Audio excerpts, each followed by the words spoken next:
నాకు మ్యారేజ్ అయ్యి 5 ఇయర్స్ అయింది. కరోనా టైంలో నాకు మ్యారేజ్ అయింది. అప్పటి నుంచి మేము ఒక 1 ఇయర్ తర్వాత నుంచి పిల్లల కోసం చాలా ట్రై చేశాము. చాలా హాస్పిటల్స్ అన్నీ తిరిగాము హైదరాబాద్ అటు సైడ్. కానీ నేను ఎన్ని హాస్పిటల్స్‌కెళ్ళినా ప్రాబ్లమ్ లేదు. కానీ ఎందుకు అవ్వట్లేదో తెలిసేది కాదు.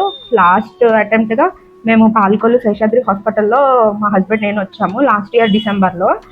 మేడం మాకు చిన్న చిన్న సజెషన్స్ ఇచ్చి మెడిసిన్స్తోనే వస్తది, ఏం కంగారు పడకండి అని చెప్పి మా హస్బెండ్‌కి నాకు ట్రీట్మెంట్ స్టార్ట్ చేశారు. స్టార్ట్ చేసిన 4 మంత్స్‌కే నేను కన్సీవ్ అయ్యాను.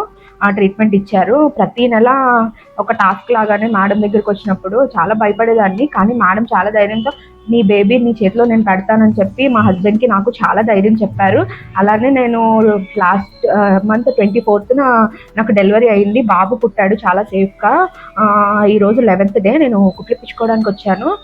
పెయిన్ గానీ అలా ఏం లేదు. మేడం చాలా మంచి ట్రీట్మెంట్ ఇచ్చారు. స్టాఫ్ గానీ, నర్సులు గానీ చాలా చాలా బావుంటారు. మీకెవరికైనా ఇన్‌ఫెర్టిలిటీ ప్రాబ్లమ్ ఉంటే గనుక తప్పకుండా మేడంని కన్సల్ట్ అవ్వండి. 100 అంటే 200% మీకు రిజల్ట్ అనేది తెలుస్తది. ఎందుకంటే నేను 4 ఇయర్స్ నుంచి తిరిగిన కష్టం, బాధ అంతా నేను ఒక్కసారి మర్చిపోయాను మేడం ట్రీట్మెంట్‌కి.